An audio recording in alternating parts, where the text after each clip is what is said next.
that you are here.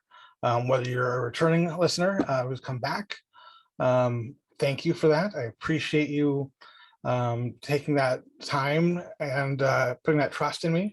And if you're new, I hope you find value in what I have to present for you. So as always, value to you is my number one goal with presenting information here. So wanted to talk a little bit today about earthquakes and tsunamis. The other day I read an article about a study that came out sometime last few months. I don't remember the exact date. And it was published in the peer-reviewed journal Earth Science Reviews. I will have a link to the article that I read, as well as the study, if I can, down in the comments. Because the way peer-reviewed studies work, I don't know if you're familiar with them. What I may be able to link to is like the abstract, like the cover page has like the information about who wrote it and like their summary of it, without being actually able to read the whole article without paying for it. So, but I will do what I can to post all of that for you. But this article and this study were really interesting to me, and actually a bit frightening as well, which is part of why I wanted to talk about it, because those are two things I think make something noteworthy. So they talked about a previously unknown relationship between the severity of a tsunami that's generated by an earthquake and what's called the outer edge. So that's defined as the area between the main earthquake fault and the seafloor, which, I don't know, personally, I had a little bit of trouble imagining, like quite putting into perspective and figuring out exactly what that meant. So I did some other looking and found a different study that was published by Columbia University in 2017 that had a better summary or explanation of what the outer wedge is. So according to a news release that went with that study from the 1st of August 2017, the leading edge, or excuse me, the outer wedge is the area where a section of the plate breaks off. And so the analogy that they use in their description of it is if you've got a plate, especially like a ceramic or porcelain plate, and it's got a chip in it, you put it on the table and you start pounding your fist on the table, the big plate itself isn't going to move a whole lot, but your little broken off piece, that's going to kind of jump a little bit. And that's all well and good. Another way I thought to explain it was a little bit more visually. So I grabbed a couple of books I had here on the corner of my desk, because I'm a reader and having books laying around everywhere is sometimes what we do. So I have books that represent plates. So today we have the Ozma plate, Ozma of Oz, and the Witcher plate. So let's say that the Witcher plate being the thicker one, and the Ozma plate are moving against each other. And we'll have a little, say a piece breaks off of the Witcher plate. So here's a clothespin I found in my drawer. I don't know why I had a clothespin in my desk drawer. I don't recall ever using a clothespin. I don't think I'll ever need one for pinning clothes, at least. But I had one, so it'll work great. So yeah, for that. So we have our two plates here, and we have the Witcher plate and we have the Ozma plate, and they are moving against each other. And the Ozma plate is going to slide beneath the Witcher plate. Okay, and you saw the movement on the Witcher plate kind of shifted around. Now let me move this closer to the edge and try that again. And we'll see what happens. That goes under, okay. I knew this was gonna happen. Under, okay, and you saw how that like shifted and the whole clothespin broken off piece like went whew. So that's kind of what the broken off piece of the tectonic plate does. And so when that bounces or shifts really fast or whatever,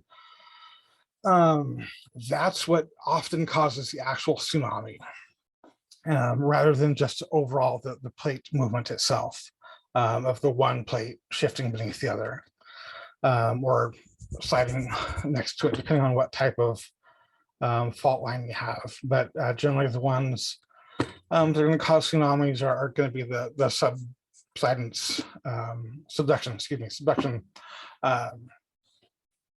movements of the plate. One of the authors of the study, Sylvain Barbeau, and I hope I pronounced that right. I'm not super good with, I believe that's French, not my best language, described the outer wedge as the garbage bag of subduction zones, because it's where the sediment piles up in addition to being the intersection of the plates. So basically, like, it's not just the intersection, but it's kind of down a little bit, and you've got your thingy here, your broken off piece, and you've got all this silt and everything that builds up there.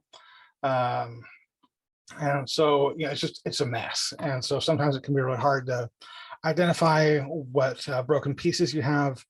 But when you can, that actually will help to identify new fault zones that you may not have known about before. So there's actually a lot of really helpful information here as far as not just understanding earthquakes and tsunamis, but detecting new faults, which obviously, as our knowledge of faults increases, where they are, how they move, that enables us to better understand earthquakes and predict when they may happen, and how damaging they might be, and all that sort of stuff. So knowledge is power. You know, it's cliche, but it's true. Anyway, so the finding from these researchers suggested that the wider the plate is, excuse me, not the plate, the wider the outer wedge is, the larger the maximum size of the tsunami will be. That connection adds a new element, as they put it, to consider when making tsunami predictions. One of the authors suggested that might mean worst case scenario predictions would need to be doubled, which is kind of scary and huge. I think of the Cascadia Subduction Zone here in the Pacific Northwest, and that is a really big deal. So I don't know how many of you are familiar with the Cascadia Subduction Zone. Even living here in the Northwest, I wasn't familiar with it until a few years ago. There was an article in the New Yorker magazine, I believe in 2015, that really gave the Cascadia Subduction Zone and the earthquakes that happened there a whole level of publicity that they'd never had. So let me see if I can share my screen here a moment. Okay, so here we go. So this is a map of the Cascadia Subduction Zone. I hope you're able to see that. So I'm going to trust that you can see my cursor here. So this is the Cascadia Subduction Zone. So this is up here, a couple hundred miles into British Columbia, and then it comes down all the way through, or next to Washington, Oregon, Northern California. I didn't check the map or anything. I'm guessing this mountain here where this L is Mount Shasta, but I can't say that for sure. So, but anyway, I mean, this is like 1,000-mile stretch here. And so what's happening with the Cascadia Subduction Zone is you have the Juan de Fuca plate that is moving east and sliding under the North American plate. So that is a huge area. It is a huge fault. And it is a big deal. Honestly, the possibility of a Cascadia Subduction Zone earthquake is probably the disaster scenario that worries me most in life. So much so that honestly, if I could easily move out of the Pacific Northwest, I probably would. If I had the resources to do that, a place to go, all that, because it's going to be crazy. I will talk more about what a Cascadia earthquake would look like in a little bit, just because I think it's really helpful to understand the impact that these supermassive, my terminology, not a scientific term, supermassive earthquakes can have. So I don't, even though the a Cascadia earthquake is what worries me the most out of the potential disasters we might have here, just because of its destructive capability or capacity. Because of the understanding I have as far as probably some normalcy bias, it doesn't keep me up at night. I have been having trouble sleeping lately for some reason. Actually, I think it's probably a lot of reasons. I don't know exactly what all the contributing factors are. But it's been a couple months now where my sleep schedule's kind of changed. And for some reason, I've needed less sleep. I've been able to get by with less sleep. I'll put it that way, because I've gotten less sleep. And like I said, it's been going on for a couple months now. So normally I would just be long-term, like dragging, like I'd be dying. But I'm not. And I don't entirely understand why on that either. But I do know one thing that's helped recently with even less dragging and being more awake mentally. Still a bit tired physically, but mentally, I found something that's been a huge help. And that is a drink called Magic Mind. It is a supplement, a nootropic drink. It's a really little, it's only 2 ounces, 2-ounce bottle. I'm not sure how well that's showing up for you, but it's a 2-ounce bottle. And it has in it several different things. So some of the things include L-theanine. A natural nootropic that's in it is Bacopa monnieri. It's got ashwagandha and Rhodelia rosea in it, lion's mane and cordyceps mushrooms. So that's quite a bit of good stuff. The idea is you take this with your morning coffee or tea or whatever you're drinking. Don't have to, but that's can be nicer to do that. I know the first time I took it, I didn't take it with anything, so to speak, and I didn't have it chilled first or refrigerated. And the serving suggestion for it is to refrigerate it. I would highly recommend that. I do think you have a better experience with it being refrigerated. And so what I do, each morning, would making a cup of tea. And so I'll have my tea, have a few sips, knock this baby back, and finish off my tea just casually throughout the next little while. But one of the things that's in here, the Bacopa monnieri, like I said, it's a natural nootropic, and one of the things it does, or a couple of things it does, is it helps with procrastination, helps with attention. Some studies are showing now that procrastination is linked a lot to stress and cortisol levels. And so, things like coffee are going to cause that spike, the caffeine in it. And so, a lot of people are even just having this replace their coffee, and they're turning to non-caffeinated morning drinks. Maybe a decaf coffee or a herbal tea or something like that. but I've never really been a coffee drinker, so it's not an issue for me. Like I said, I usually have it with a cup of tea. Often it's a herbal tea. But sometimes it's not. Just kind of depends on my mood.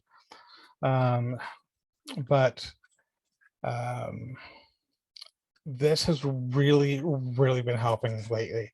Um, like I said, I've been getting less sleep, and so it would be really normal and expected for me to just really be mentally dragging. And I've had those days in the last few months where mentally I'm just like, oh, like I just don't want to do anything. It's hard to get motivated, hard to do anything. And I have not had a problem at all with that since I started using Magic Mind. So I am really grateful for it. The awesome ingredients in here is the nootropics. So, it is a supplement. So I would always recommend checking with your doctor, your medical professional, but definitely encourage you to try it if that's something you're interested in. If you are interested in it, I actually have a coupon code for you, which is super exciting for me.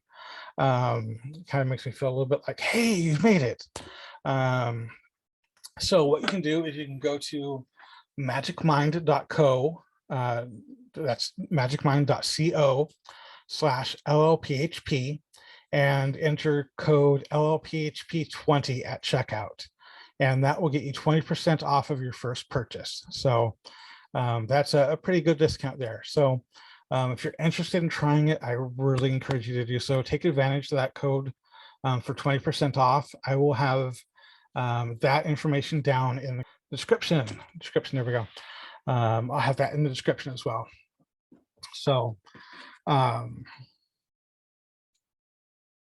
with the tsunamis, getting back to those, I'm going to use the Cascadia earthquake as an example because it's what I know best, and it's actually what they used in the article I read as well, because it is one of the better known subduction fault zones in the world. And so, like I said, they said that it could potentially double the worst case scenario of the tsunami. So previous estimates for a Cascadia Subduction Zone earthquake generated tsunami ranged from about 40 feet in height to about 100 feet for the tsunami when that hits land. So that's pretty good difference, but it's also pretty big. Even at 40 feet, that can do quite a bit of damage. 100 feet, that's a lot more. I don't know if you've seen raw video from any of the other, major earthquakes that have happened in the world over the last, I don't know, several years. Obviously, they happen every couple of years, or even sometimes even more often than that. I think back to the 2004 earthquake in the Indian Ocean. That was one of the big ones. 2011 in Japan. That's another big one I think back to. And they actually compare the Cascadia earthquake to those quakes as far as the power of it and the damage and all that. So with the Cascadia earthquake generating a tsunami, they're saying it could go actually 200 feet. So it could be the potential height of the wave, which is really kind of mind-boggling. I have a picture of San Francisco, Golden Gate Bridge behind me. I believe that's what it is. I don't even know if that would be standing after being hit by a tsunami from that. I don't know. I guess it would depend on where the quake happened and the flow of the water and which direction it went. Could be straight outward in all directions. Tsunamis can be kind of odd to try to predict. I think I'm no expert, but when I have looked at the warnings and things, it hasn't always made sense to me. But I trust the professionals. So what they did in their study is they looked at least 30 different subduction zones, and they found that Cascadia Subduction Zone was number 5 on the list. So that is the 5th worst potential or most dangerous potential out of the subduction zones there. So it's behind the Makran subduction zone in Pakistan and India, or excuse me, Pakistan and Iran, the Aleutian subduction zone in Alaska, and the Lesser Antilles subduction zone in the Caribbean. Those are 3 that identifies that are worse than the Cascadia subduction zone. So if you're not familiar with what the Cascadia earthquake would look like, I just want to touch on that for a minute. Like I said, this is one of the things that's probably the most concerning for me of all the disasters we might face in this area. So a prediction in 2009 said that there's a 10 to 14% probability of a Cascadia subduction zone earthquake of a magnitude 9 or higher in the next 50 years. In 2010, studies suggested that the risk could be as high as 37% if you include magnitude 8 or higher. So that's a pretty significant risk, which is understandable. The way the Cascadia subduction zone works and its earthquakes, I'm actually going to bring that picture back up real quick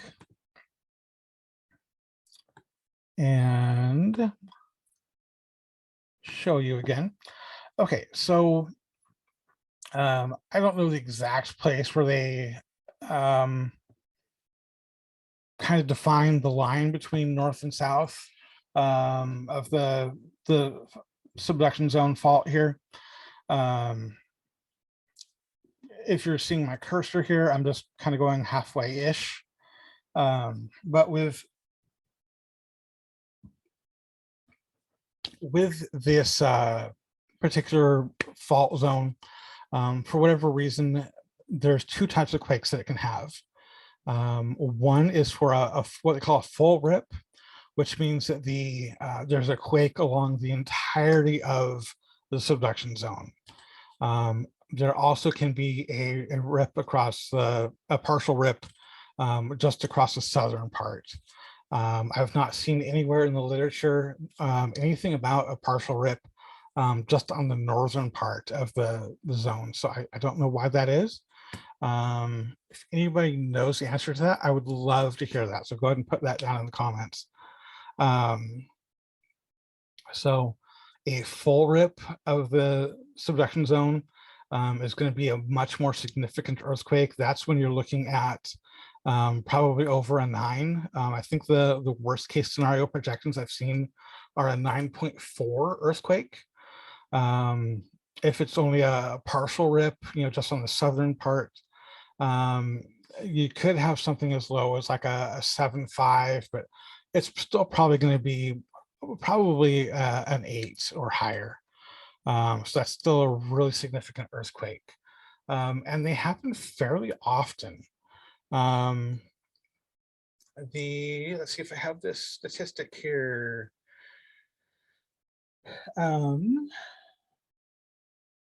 I don't. Okay. So essentially, the average average time between Cascadia earthquakes is about 700 years, 500 to 700 years. Sometimes it's shorter, sometimes it's longer. Obviously, that's an average. And so, once you get to about, 250 years, they start saying, okay, we're kind of in the range where this could happen anytime now.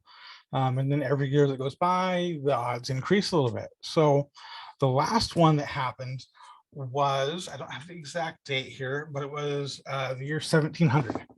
And they actually know that, kind of interesting because, not because of anything here, but because of primarily there was what they called an orphan wave or an orphan tsunami that hit Japan, and so they did some sciencing and figured out, this was obviously much more recently than 1700, but they figured out that big orphan wave or orphan tsunami that hit Japan was generated by a Cascadia earthquake.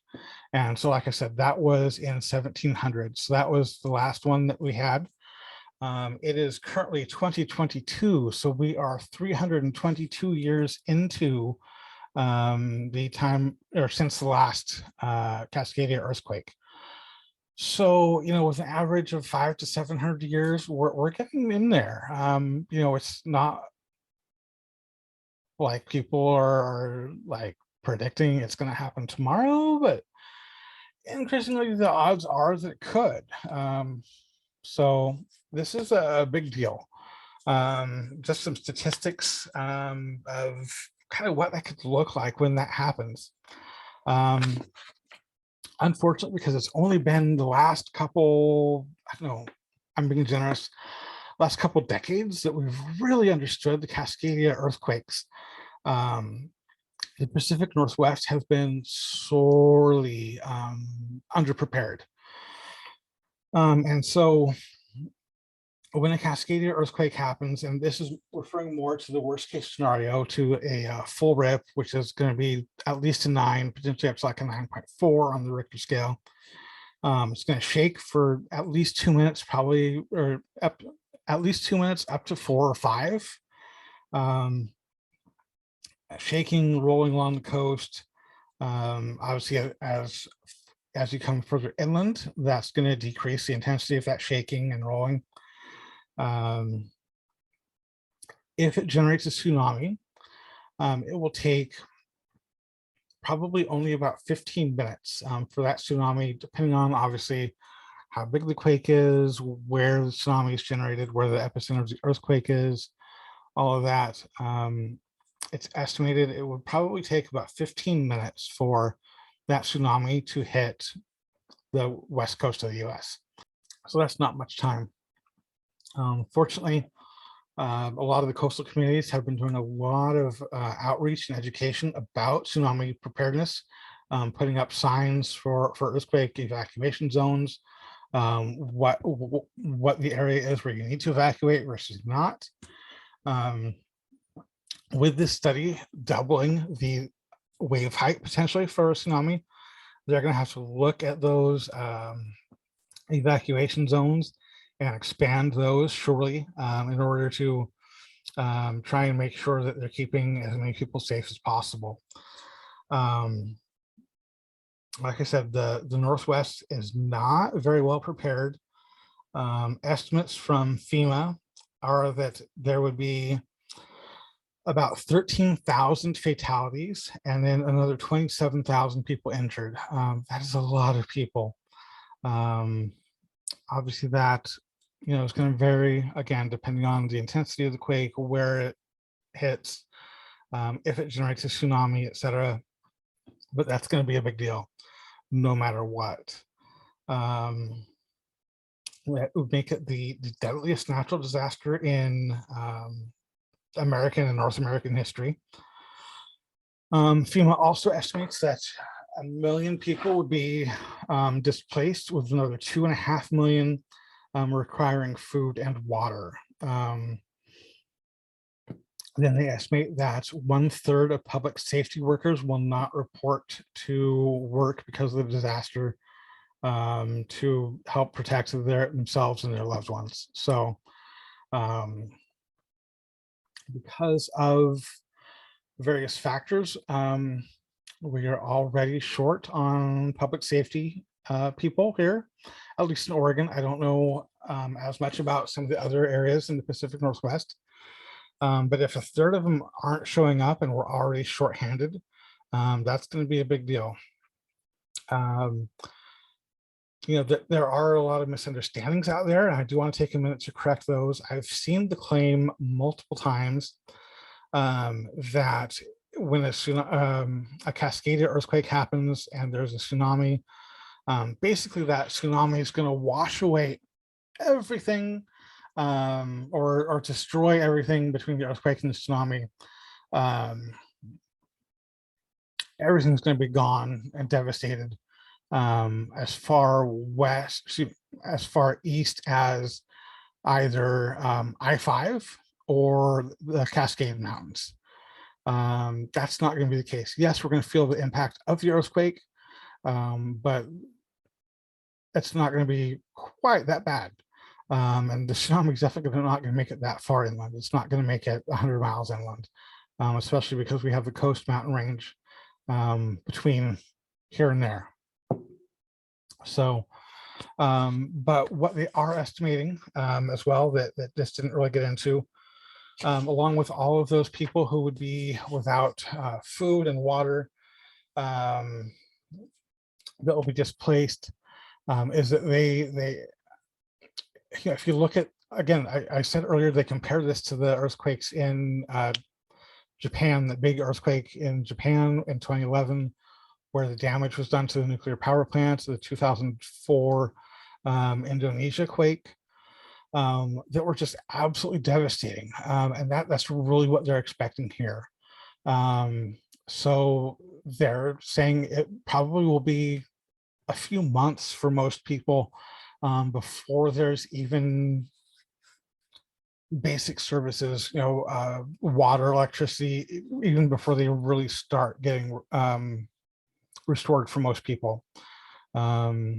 Estimates are kind of getting back to normal life. If I remember correctly, it is estimated to take about 2 years, and about 4 years 4 to 5 years for fully back to normal life. So that's going to be absolutely devastating. So not looking forward to that. It's the one thing that, like I said, worries me most about all the disasters we have. The company that I worked for previously, where I was the emergency preparedness manager, kind of our attitude there was that if you're prepared for a Cascadia earthquake, as far as all of your preps, then you're going to be prepared for anything. Obviously, there's going to be some situational things, that are going to be different between an earthquake and a tsunami versus versus winter weather, or versus a tornado or a wildfire. Obviously, there's going to be some differences, but pretty much if you're prepared for something as bad as a Cascadia earthquake, if you're prepared to be independent and self-sufficient for whether that's as a family group, as a household, or preferably even with a small community of like-minded people who are willing to be supportive of each other and take care of each other. What you're looking at there is better support and better survivability. But you really should be prepared for at least 3 months of being without water, without power, without food. They're going to truck in what they can, but that's not going to be able to do a whole lot. It's not going to meet all the needs. It's going to be complicated by the fact that the fuel reserves for the area near the Portland airport were built for whatever reason on an area of, I'm sure so it'd be close to the airport and to other transportation, but they built it on an area that basically was landfill out into the river. And so when a major earthquake happens, that landfill is just going to go, and all those storage tanks and all that fuel and everything is going to go right into the Columbia River and going to be lost, and we're not going to have it. So that will complicate recovery efforts. So anyway, I hope this has been educational for you. I don't want to scare you. I'm an absolute believer that, while yeah, we can prep out of fear or be prepared out of fear, it's better to do so out of love for ourselves, love for the life that we can build and hopefully are building, love for our family, our friends, and our community. So build because you want the best for everyone. You want to protect them, you want to help them, you want to support them.